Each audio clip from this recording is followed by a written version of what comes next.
All right, let's go over last week's current standings. Closed a client, which is good.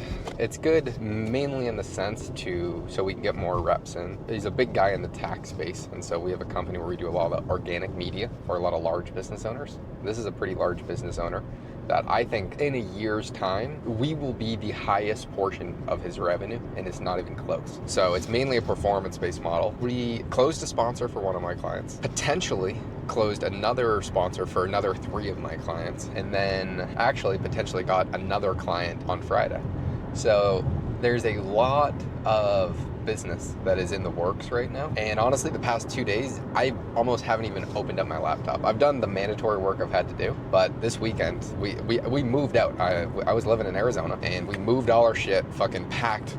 We had a flight at 8 o'clock. Me and PJ both packed at like 6 a.m. Just threw some shit in a suitcase and said, whatever's left in this apartment will just stay. That's actually usually how I've been living for the past few years, just going from apartment to apartment. We just get something furnished. But we're back home in the Boston area to visit some family, and for at least a month now. And I've just been 100% focused on chilling, because last week was probably the most stressful week of my entire life. And I never like to talk about things that when I'm down and upset, because that does not help. But last week I was incredibly irritated, incredibly frustrated, just not happy. And I don't really like that, because I'm almost always in a exceptional mood. Pretty much every single day I would go to bed saying, this is the best day of my entire life. And if you've been watching the channel, which I don't know if anyone fucking does, but I would say pretty much every single video, this was the best day of my entire life. And it was always because a lot of fun work shit was going on. There was always just cool stuff. But last week I was just miserable. It was like the worst day every single day. And so even though there was a lot of business potentially being closed, I didn't give a fuck. I was really trying to figure out, like, why the hell am I such an angry bastard? And so this weekend, I just fucking straight up chilled out. Today's Mother's Day. Yesterday, we just flew, then I just hung out, and I've done absolutely very little work. But tomorrow I gotta get back to it, and I just want to get back to, okay, work is the most fun thing.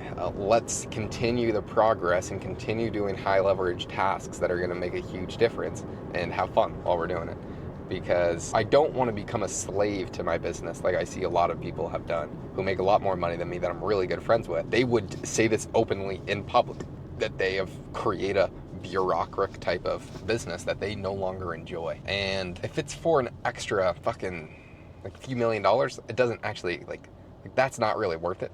I would rather have a small company. At some point, there is zero monetary impact on your freedom. It's really just going to be, do you have fun doing what you're doing? And it's not because we're growing. I find growth exceptionally fun. I don't know why I wasn't having fun last week. I was just an angry fucking bastard. I think I was just angry.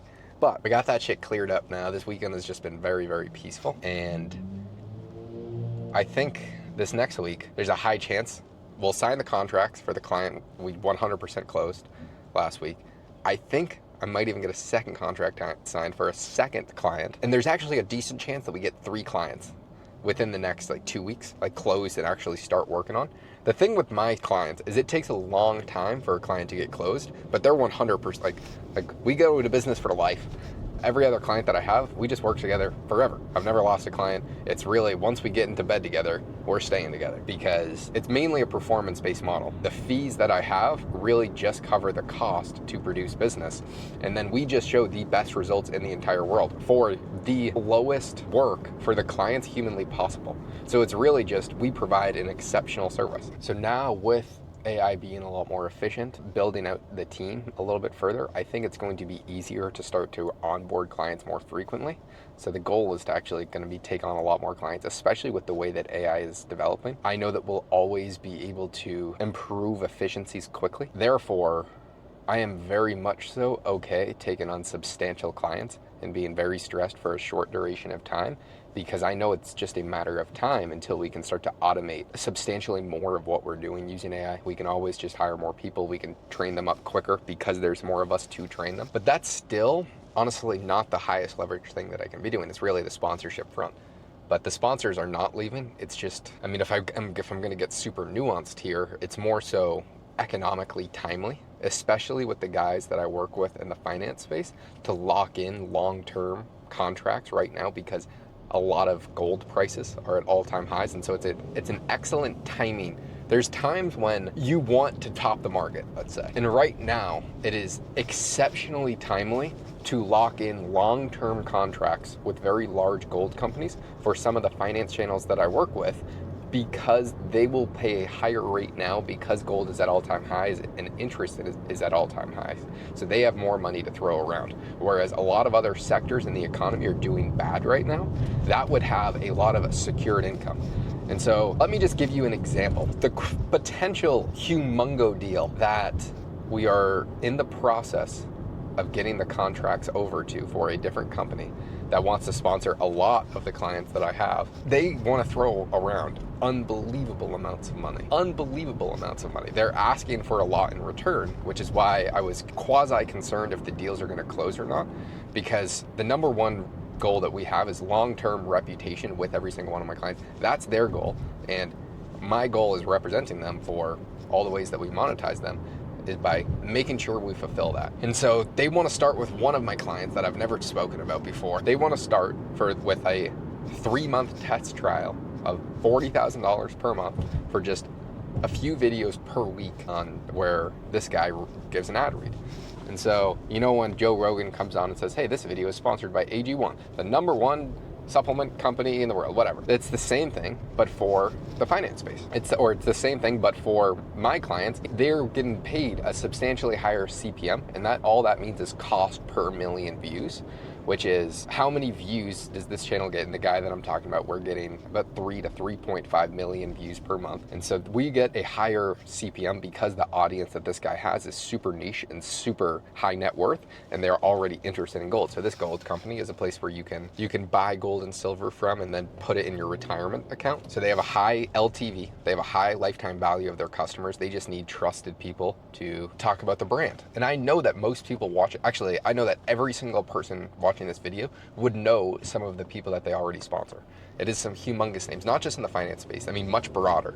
I mean, huge people. So this could be pretty big because they want to fill up quite a few of the sponsorship slots, and we would still have a lot of other sponsorship slots to fill up, but this is at a good rate for everybody, and that would have a pretty big impact because that's just all profit when we close one of those guys. And then what the real plan is let's say we take on 2 to 3 clients over the next month. The goal is to grow their channels to such a high degree that we can lock in sponsors, because by that time I'll have all the connections with different companies instantly once we're getting enough views. And then the job of a business owner, at least for the service that I want to provide, is I want my clients to have no money in the deal as quickly as possible. And sponsors are basically free money for the creators because it takes them 1 minute to make an ad read, and then they can make $10,000 to $50,000 per month. And some of my clients, maybe a few $100,000 per month, but it takes a lot longer to build a channel that you're going to be able to produce hundreds of thousands of dollars per month from sponsorships. But if within 5 months, I can get my client $20,000 per month in sponsors, have my fee 100% covered, and then we're basically just working on a 100% performance-based model. I have them no money in the deal, and they're getting paid substantial amounts of income to grow their brand and get more customers. That is the best business model in the world, in my opinion. And so because of these other revenue streams, it's becoming super easy to get clients. It's just finding the right kinds of people. So large businesses that are first off exceptional communicators and then have a really good product, as well as has some unique business angle where we can dominate their niche very, very quickly. It would not be good to go into the broad business space, let's say. Try and tap into like what Alex Hormozi's doing, where he gives the 10 lessons broad, every single business owner needs to know that I've learned over the past 50 years. That is way too fucking broad. That does not appeal to anyone specifically, which means if no one knows who you are, it appeals to no one. So for my clients, let's say taxes, I see a huge gaping hole in the tax space where we're gonna make this guy number one very quickly and dominate the marketplace across all social media. So we can first produce, like I believe 100% within 6 months, we'll be producing him 6 figures monthly in profit. 100% we'll be doing that. And then I think we'll also be able to get $20,000 to $30,000 in sponsorships coming in, which we'll just split on that. And so if you can have a 6-month turnaround time to make, let's say $100,000 per month, that's a really good fucking deal, right? It all just, oh shit, party arriving, fuck. I'm picking up my mom from the airport right now, and I wasn't even looking to see where I was going, you douchebag.